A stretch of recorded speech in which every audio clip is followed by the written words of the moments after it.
បងប្អូនទាំងអស់គ្នាខ្ញុំមានទីតាំងដីលំហែដែលមានទំហំធំមែនទែនបងប្អូនហើយមានលបងធំដែរបងលបងពីមុខនេះទំហំរហូតទៅដល់ប្រវែងទៅដល់80ម៉ែត្រជាងបងប្អូនហើយដីនេះជម្រៅទៅក្រោយហ្នឹងរហូតដល់ជិត300ម៉ែត្រហើយខ្ញុំនឹងបង្ហាញបងប្អូននៅពេល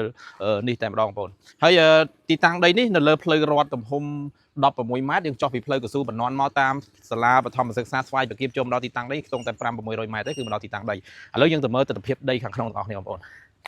ចឹងតើតើនឹងទស្សនវិជ្ជាដីនេះបងប្អូនមើលចុះមានតាំងពីកន្លែងកសិដ្ឋានចំកោមានតាំងពីដំណាំមានតាំងពីប៉ុស្តិ៍យាមហើយទស្សនវិជ្ជាជុំវិញហ្នឹងគឺស្អាតមែនទែនបងប្អូនហើយអ្វីដែលសំខាន់ហ្នឹង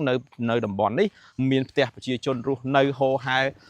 តាប់ពីតាមផ្លូវហ្នឹងរហូតទៅដល់សាលារៀនរហូតទៅមុខទៀតគឺសិតតែផ្ទះបងប្អូនប្រជាពលរដ្ឋយើងទាំងអស់ដែលគាត់មានការបើកអាជីវកម្មផ្សេងៗម្ដែរអញ្ចឹងជាទីតាំងមួយដែលជាទីតាំងប្រជុំជនហើយយើងអាចលំហែបានទៀតបងប្អូនអញ្ចឹងទីតាំងនេះគឺល្អមែនទែនអញ្ចឹងបងប្អូនទៅមើលទស្សនវិជ្ជានេះយើងចង់បង្កបង្កើនផលអីក៏បានដោយសារទីតាំងដីនេះគឺជាដីដែលមានជីវជាតិល្អមែនទែនបងប្អូនចឹងគាត់រៀបចំសួនហើយមានជាដើមដងមានដំណាំហូបផ្លែច្រើនមុខមែនទែននៅក្នុងទីតាំងដីនេះផងដែរហើយខ្ញុំនឹងលម្អិតតាក់ទងទៅនឹង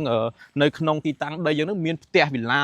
ទំហំធំមែនទែនដែលបងប្អូនអាចមករស់នៅលំហែបានបងប្អូនឬក៏បង្កើនផលបែបកសិកម្មនេះជារោងបងប្អូនមើលទៅមានរោង2ធំមែនទែនហើយចំពោះតម្លៃសាងសង់ហ្នឹងក៏អស់ច្រើនដែរបងប្អូនសម្រាប់រោងសម្រាប់ចិញ្ចឹមសត្វ2នេះបងប្អូនគឺធំមែនទែនហើយអ្វីដែលពិសេសហ្នឹងឥឡូវខ្ញុំនឹងនាំបងប្អូនបន្តិចទៀតខ្ញុំនឹងនាំបងប្អូនទៅមើលទីតាំងផ្ទះទាំងអស់គ្នាបងប្អូនហើយនឹងទស្សនវិជ្ជាជុំវិញទីតាំងដីទាំងអស់គ្នាបាទបងប្អូនតា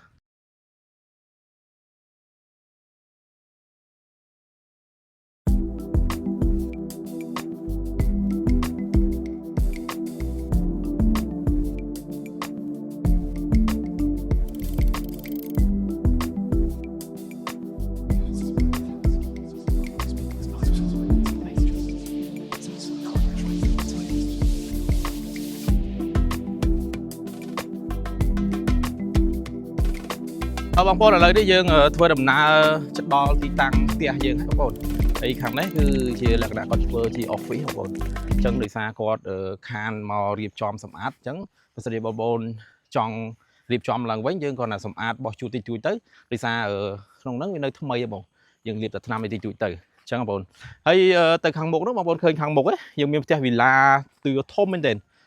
នហើយបន្ទប់អីក៏ធំហើយមានតាំងពីបន្ទប់ស្នាក់នៅសម្រាប់បុគ្គលិកទៀតបន្ទប់ស្នាក់នៅនេះគឺមានឡើង5-6បន្ទប់បងប្អូនគឺល្អមែនទែនអញ្ចឹងបងប្អូនអាចមើលទៅទស្សនវិជ្ជាជាក់ស្ដែងពីនេះទៅគឺទីតាំងគឺល្អមែនទែនបងតំបន់នេះអញ្ចឹងដូចខ្ញុំជម្រាបជូនខាងដើមអញ្ចឹងទីតាំងនេះបងប្អូនយកមកលំហែក៏បានយកមកបើកអាជីវកម្មជាកសិដ្ឋានក៏បានដោយសាររោងកសិដ្ឋានយើងមានរហូតដល់2ហើយបន្ទប់ស្នាក់នៅបុគ្គលិកក៏យើងមានដែរមាន4-5បន្ទប់ហើយសម្រាប់យើងស្នាក់នៅខ្លួនឯងក៏យើងមានបងប្អូនមានវិឡាប៉ុណ្ណានៃតែម្ដងបងប្អូនហើយមានដំណាំហូបផ្លែជាច្រើនផងដែរអញ្ចឹងយើងអាចមើលទស្សនវិជ្ជាទៅហើយទស្សនវិជ្ជាជាក់ស្ដែងគឺយើងមើលនឹងភ្នែកតតែបងប្អូនហើយបន្តិចទៀតខ្ញុំនឹងនាំបងប្អូនទៅខាងក្រោយដែលមានដំណាំអីខ្លះផងដែរបងប្អូនឥឡូវមុននឹងទៅខាងក្រោយយើងចូលមើលក្នុងផ្ទះសិនយើងមើលក្នុងផ្ទះទាំងអស់គ្នាបងប្អូន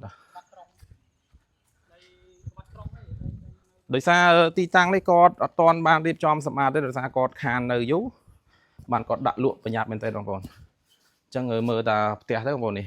គឺធំមែនទែនហើយជាអគារមួយរឹងមាំមែនទែនcòn là dương bữa sau này tên gió mà còn là điệp chom để co môi chấm nón tới để xa vì miền sập hiệp riêng chả vẫn tích nhưng còn là đi co bị đàn để có điệp chom chuột sầm tới hay khang nóng đấy bắt đầu từ nhiều đấy cứ thôm tại lấy miền tên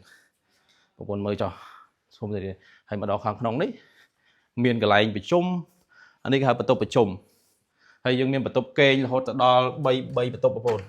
cứ thôm miền tên thì tăng đi để xa con bật con tại vì đây một ngân tay trong bồn cứ dương mà đó cứ thôm bên đây hayបន្ទប់ស្នាក់នៅនេះសិតតែប្រព័ន្ធបន្ទប់មេគ្រួសារតែម្ដងហើយមានបន្ទប់ទឹកក្នុងនឹងសាច់ទៀតគឺធំមែនទេហើយខាងនេះក៏មានបន្ទប់ដែរគឺសិតតែបន្ទប់មានទូមានអីទៀតបងប្អូនបន្ទប់ទឹកមានទូមានក្រែមានអីហូបហាយអញ្ចឹងទៅបងប្អូនហើយសម្ភារៈទាំងអស់នេះគឺគាត់សិតតែព្រីឲ្យទាំងអស់គាត់អត់បានដកចេញទេបងប្អូនជាបងប្អូនទិញទៅគឺយើងរៀបចំហើយយើងចូលនៅបើខាងនេះផ្ទះបាយហើយសម្ភារៈផ្ទះបាយក៏យើងមានដែរបងមានច្រើនមាន microwave មានអីទៀតមានទូដាក់ចានមានអីចង្ក្រានមានអីមួយសេតផងដែរបងប្អូនឥឡូវយើងទៅមើលខាងក្រៅអរគុណច្រើនបងឥឡូវយើងទៅមើលទិដ្ឋភាពខាងក្រៅទាំងអស់គ្នាបងប្អូនឥឡូវនេះយើងមកមើលខាងនេះគឺអគារសម្រាប់ស្នាក់នៅសម្រាប់បុគ្គលិកមាន 4-5 បន្ទប់ផងដែរហើយសិតតែបន្ទប់ធំតលីមែនទេហើយសម្រាប់ការសាងសង់សំណង់វិញបងប្អូនអគារបងប្អូនអាចគុណគូមើលទៅក៏អស់ជាង$3 ទៅ$4,000ដែរបងប្អូនហើយសម្រាប់សាច់ផ្ទះវិញក៏ធ្វើអស់ជាង$10,000បងប្អូនគឺធំមែនទេ ហើយអ្វីដែលសំខាន់ហ្នឹងគឺយើងទិញដីបានទាំងផ្ទះបានទាំងដីទៀតឥឡូវយើងទៅមើលខាងក្រោយបន្តិចទៅបងប្អូនយើងមើលទស្សនវិជ្ជាខាងក្រោយបន្តិចទៀតហើយខ្ញុំនឹងបញ្ចប់វីដេអូបងប្អូនហើយអានេះក៏គាត់ free ដែរបងប្អូនតកតងនឹង stand សម្រាប់ចម្រោះទឹកស្អាតហើយតម្លៃក៏មិន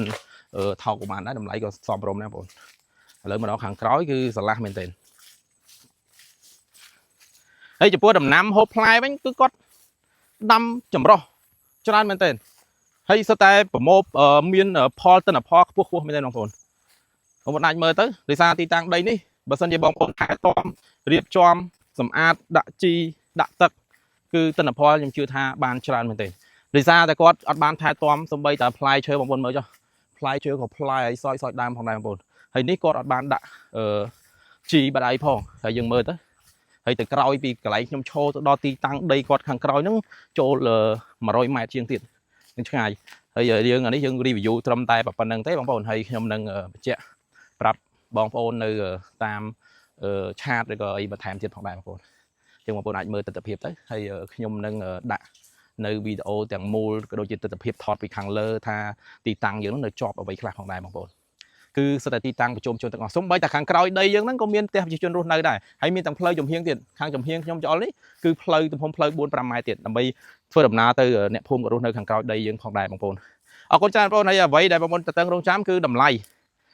វិញគឺតម្លៃគឺគាត់គិតតែថ្លៃដីឲ្យផ្ទះជាង 100000 បន្ទប់ស្នាក់នៅរហូតដល់ 4-5 ម៉ឺនទៀតសរុបសំណងចូលចិត្តក្បែរ 200,000 ដែរហើយគាត់លក់ត្រឹមតែ 16,000 ឯងបងតម្លៃ 16 ហ្នឹងយើងអាចចរចាបានខ្លះហើយក្នុងការកាត់ផ្ទេប្លង់រឹងគាត់អ្នកកាត់ជូនបងប្អូនទៀតបងប្អូនអរគុណច្រើនបងប្អូនសម្រាប់បងប្អូនចាប់អារម្មណ៍បងប្អូនអាចឆាតតាម page ក៏បានឬ Telegram របស់ខ្ញុំតក៏បានអរគុណ